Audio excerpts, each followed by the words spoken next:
Kenalin, kami dari kelompok tiga. Walau sudah ditindas habis berkali-kali, pernah berhadapan takkan pernah mati. Walau diledakkan dia jantung diobati. Nah, ini kami lagi berada di Kota Tua. Kenalin, aku Rangga. Ini Linus. Aku Linus. Ada terbaik. Mbak. Nesya Nah, Siva. kami lagi berada di Kota Tua, mau kenalin nih. Kota Tua. Dengan segala proyeknya, tuh ada proyek tuh. Nah, bapak-bapak juga lagi ada proyek nih. Nah, yuk Oke, kita lanjut ke kenalannya. Dadah.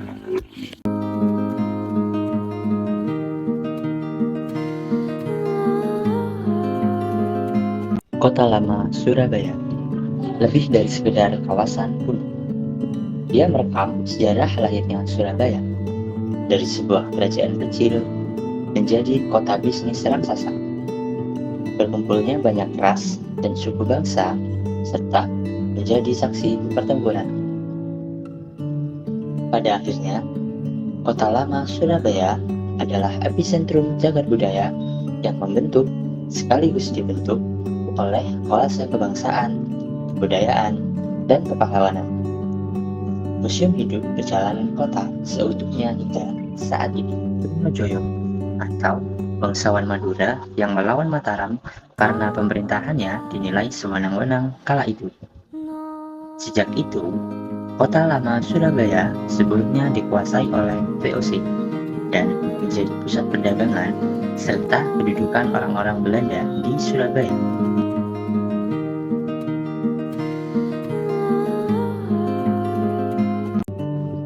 Pusat souvenir dan oleh-oleh, replika mobil Malabi, Museum Hidup Polrestabes Surabaya, Jembatan Merah, Terminal Kasuari. Abad 20, Kota dan Perjuangan. Awal abad ke-20, Surabaya menjelma menjadi kota paling sibuk di negeri koloni. Jumlah penduduknya lebih banyak dibandingkan penduduk Batavia atau Jakarta, dengan perputaran uang terbanyak. Hal ini karena suksesnya industrialisasi dan perdagangan hasil perkebunan. Dampaknya, ketimpangan muncul dari kalangan buruh. Dalam situasi ini, organisasi perlawanan pertama lahir dari Surabaya, yaitu Syarekat Islam. Revolusi Kemerdekaan. Tempat ini menjadi saksi bisu pertempuran Surabaya. Pimpinan tentara Inggris, Brigadir Malabi, tewas pada 30 Oktober 1945. Peristiwa ini memicu pertempuran Surabaya yang terjadi pada tanggal 10 November 1945. Surabaya diserang Inggris selama 3 minggu. Peristiwa pertempuran Surabaya menjadi dasar pemerintah memperingati Hari Pahlawan setiap tanggal 10 November dan menganugerahi Surabaya dengan gelar Kota Pahlawan.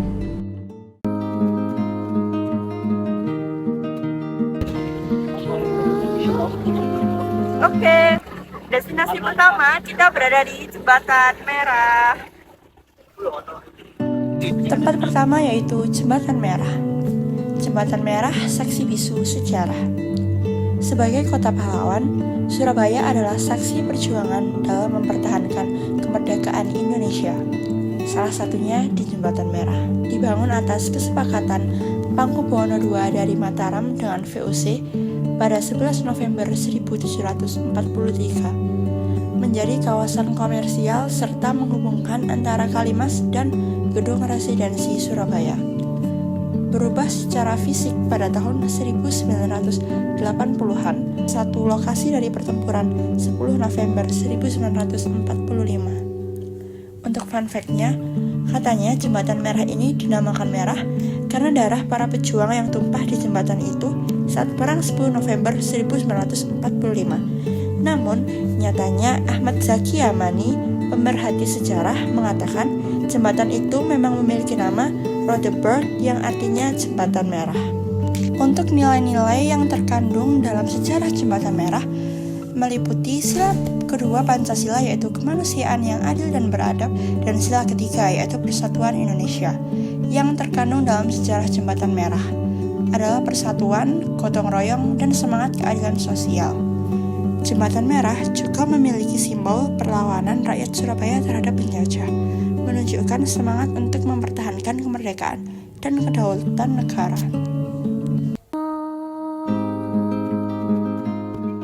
Saat ini kita di mobil Brigadir Malabi. Malabi adalah unit tentara Inggris yang ditempatkan di Surabaya pada masa revolusi kemerdekaan Indonesia tahun 1945. Brigade ini dipimpin oleh Brigadir Jenderal AWS Malabi. Keberadaannya di Surabaya menjadi titik perselisihan yang memicu pertempuran Surabaya antara tentara Inggris dengan para pejuang Indonesia, yang berakhir dengan penarikan pasukan Inggris setelah berbulan-bulan konflik pada November 1945. Di dalam mobilnya yang juga hangus karena ledakan granat yang dilempar oleh prajuritnya sendiri, yang sebenarnya ingin membubarkan kerumunan. Granat itu meledak di dekat mobil Malabi. Tewasnya Malabi adalah bencana untuk Sekutu.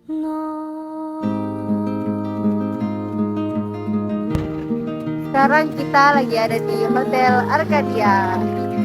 Penginapan yang diberi nama Hotel Arcadia ini berdiri sejak 1913. Hotel ini dibangun oleh kontraktor yang bernama Hollandse Beton Maatschappij. Sebelum menjadi hotel, bangunan Hotel Arcadia ini digunakan sebagai kantor Jewelry NGO yang beroperasi di Hindia Belanda pada 1867. Perusahaan ini bergerak di bidang perkebunan, merupakan perusahaan terbesar di Indonesia. Hotel Arcadia ini mempunyai bentuk bangunan yang unik dan nyentrik. Gedungnya berbentuk persegi empat dan dibuat memanjang ke belakang. Bagian depan hotel dijadikan sebagai kantor dan bagian belakang dijadikan sebagai gudang. Dulunya hotel ini bernama Iblis Raja Wali.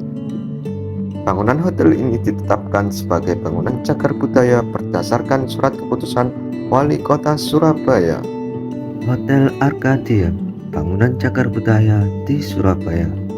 Beberapa peninggalan di Surabaya tersebut kebanyakan adalah bangunan yang didominasi oleh peninggalan pada masa kolonial. Salah satu bangunan yang masih berdiri kokoh mengiringi zaman adalah Hotel Arcadia di Surabaya. Beberapa nilai Pancasila yang terkandung dalam sejarah Kota Tua Surabaya meliputi yang pertama, ketuhanan yang Maha Esa. Dalam Kota Tua Surabaya terdapat berbagai tempat ibadah yang mencerminkan toleransi antar agama seperti Masjid Cengho dan Gereja Kepanjen. Lalu yang kedua adalah kemanusiaan yang adil dan beradab, yaitu Kota Tua Surabaya menyimpan cerita tentang perjuangan dan keadilan, termasuk peristiwa-peristiwa penting dalam sejarah kemerdekaan Indonesia seperti pertempuran Surabaya di Jembatan Merah dan tragedi mobil Brigadir Malabi. Untuk sila ketiga, Persatuan Indonesia, Kota Tua Surabaya memperlihatkan keragaman budaya dan kesatuan dalam perbedaan melalui bangunan-bangunan bersejarah dari masa kolonial Belanda yang tetap dijaga dan diperbaiki.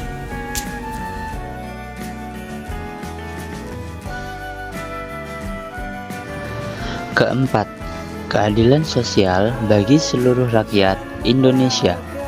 Kota Tua Surabaya menampilkan keberagaman sosial dan ekonomi, termasuk pasar tradisional dan kegiatan ekonomi rakyat yang berlangsung secara tradisional. Kelima, kerakyatan yang dipimpin oleh hikmat kebijaksanaan dalam permusyawaratan perwakilan. Sejarah Kota Tua Surabaya mencerminkan semangat perjuangan dan kemandirian lokal dalam mengelola dan mempertahankan keberadaannya.